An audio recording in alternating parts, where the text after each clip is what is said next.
Welcome to Raise the Anchor, the podcast that explores what happens when we stop drifting and start choosing. I'm your host, Melissa Burbridge, and each week we dive into real, raw stories of transformation, moments when people dared to raise the anchor and change course.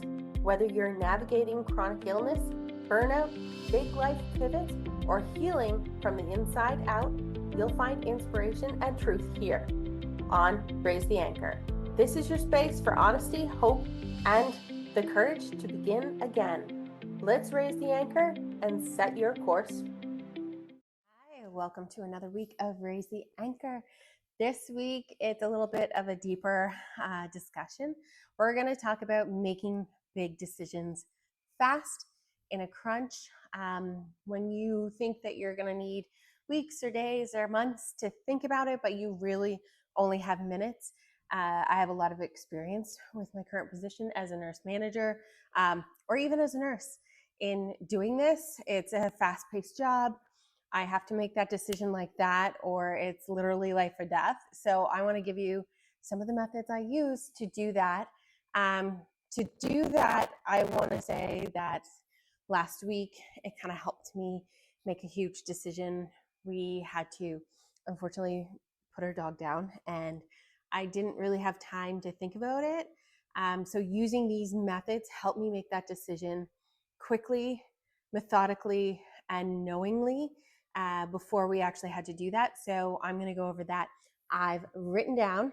So if you guys want some of these, I will put a PDF in the podcast and you can download it. So every day I have to look at situations and think, okay, if I put this resident here, what kind of scenarios can happen? Is this resident going to harm the other residents? Is there going to be conflict with staff needing to do more care on this resident? There are so many dynamics that go into every single decision I make at work, whether or not to contact the doctor, to talk to the family, to do a gajillion different things. So having these methods is imperative.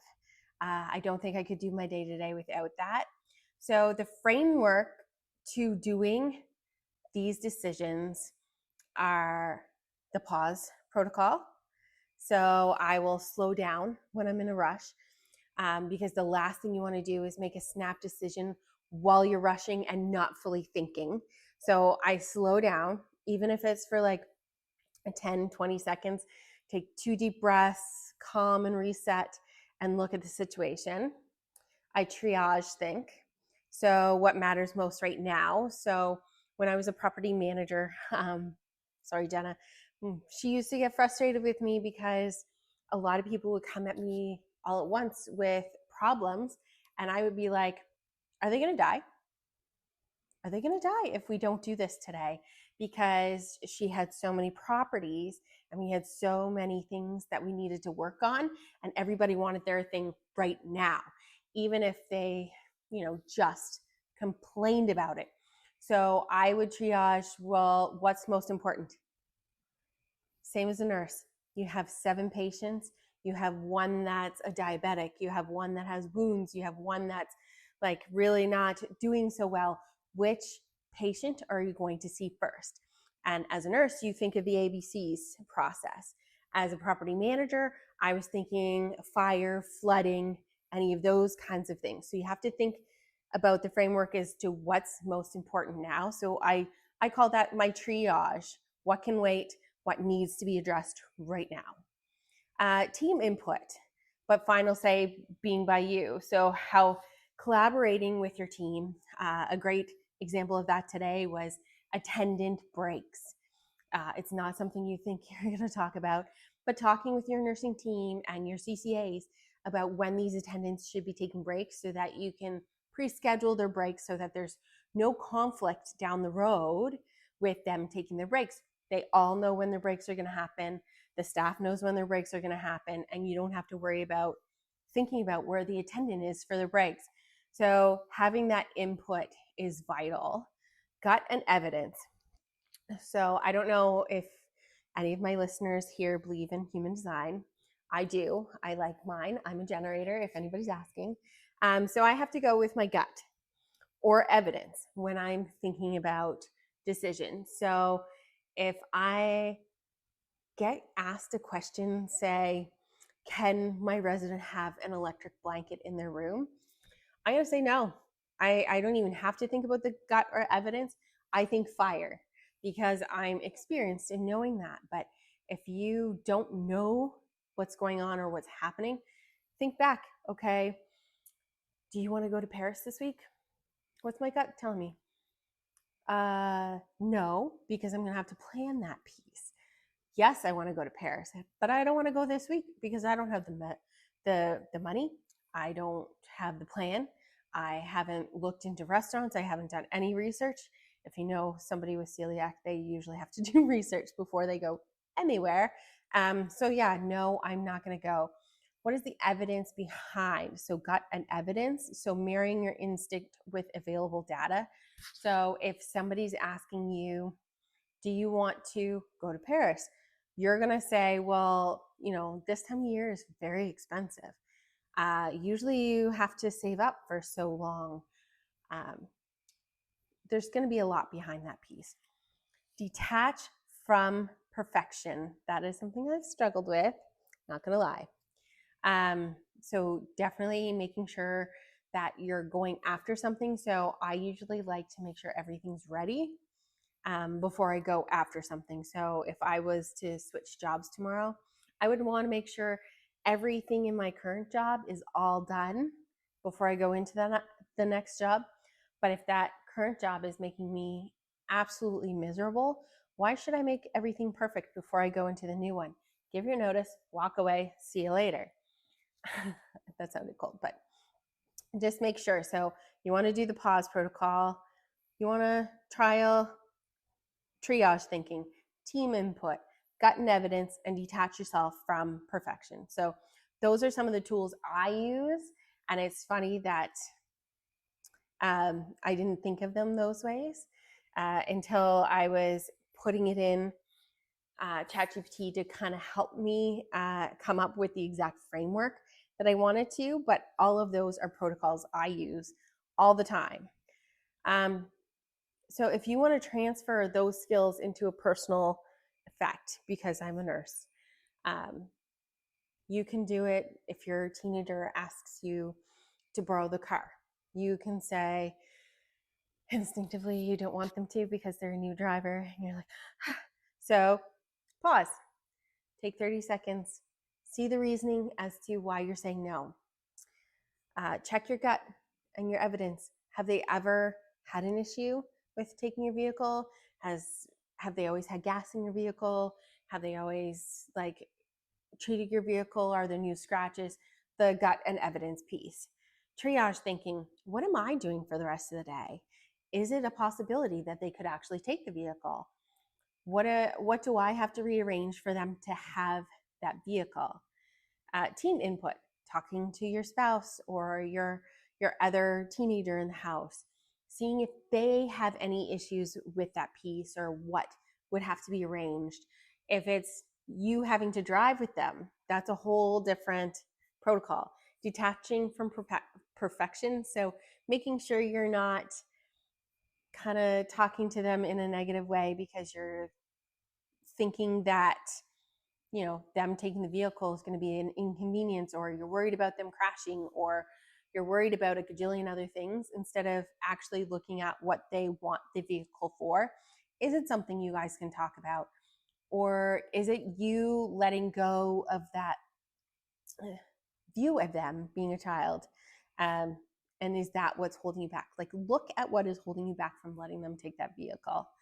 What I've learned about trusting myself in these decisions, I still question myself at times. There's always going to be those times that you're going to question yourself. You never want to be talking to a family and saying, I don't think your loved one qualifies for a surgery, even though they want their loved one to have that surgery, because there are so many other factors there's age, there's medication, do they have dementia? And you feel cold thinking that way. Last week, when the vet asked me to put our dog down, I'm talking a little quieter because I don't talk about it too much with Danica yet. That was the hardest thing, but I kind of knew where my head was lying earlier than that because of traumatic events that happened that evening. When they asked, do you want your dog to be resuscitated? I hesitated. And normally I would not hesitate in that decision. It would be a yes, do CPR, but I hesitated. And I took that reaction as something more is going on here. And that's what we talked about later on. Not tear up about that. With that loved one needing surgery, you have to look at all of the factors and whether or not it's actually going to be a good outcome for that resident. I often get families who are not prepared for long-term care, and I will say that our long-term care facility is probably not the best one to put them in, just because it's so wide open and old.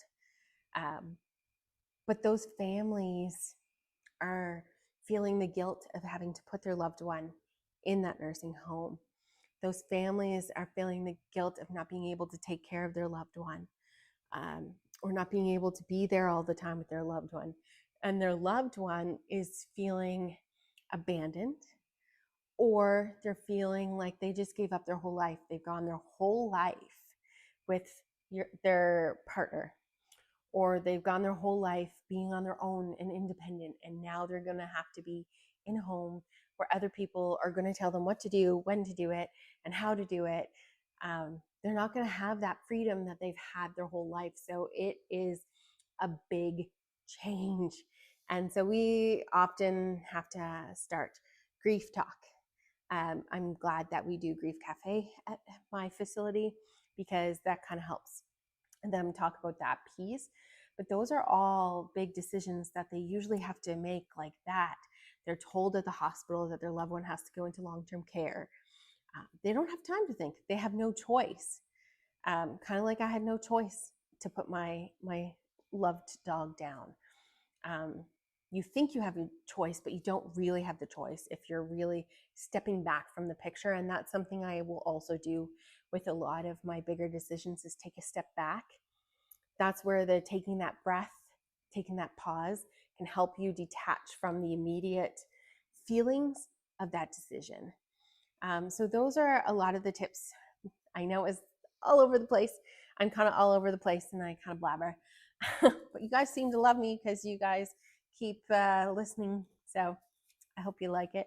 I'm trying to add a little more structure to these solo ones because I could just spiel on subjects all day long. But what of those 5, that framework, what of that framework did you most resonate with? You don't have to do all of those. Those are just all of the different types of things I do when I make big decisions. One decision I've been avoiding because you're waiting for the perfect moment. So that's like that perfection piece.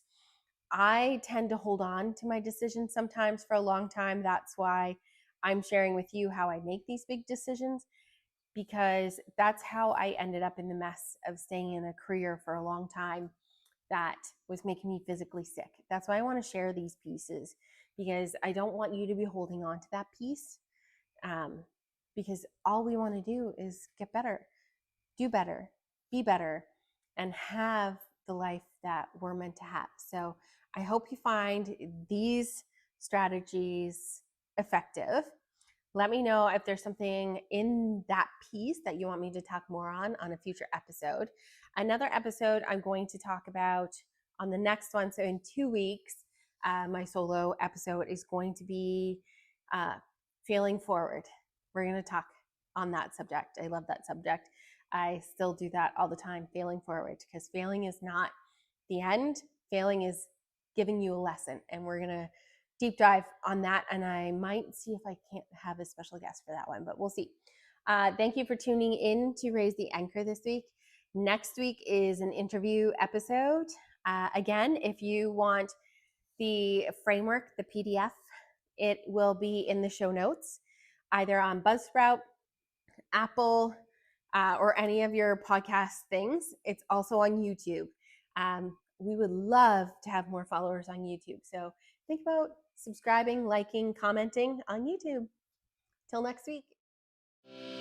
Thanks for tuning in to Raise the Anchor. If today's episode spoke to you, share it with a friend or leave a review. It helps more people find their way to healing and hope. Follow along on Instagram, TikTok, or YouTube for behind the scenes, extra content, and real life moments. And be sure to join the email list at linktree/Raise the Anchor, so you never miss an episode. Until next time, here's to calm waters, steady winds, and the courage to chart your own course.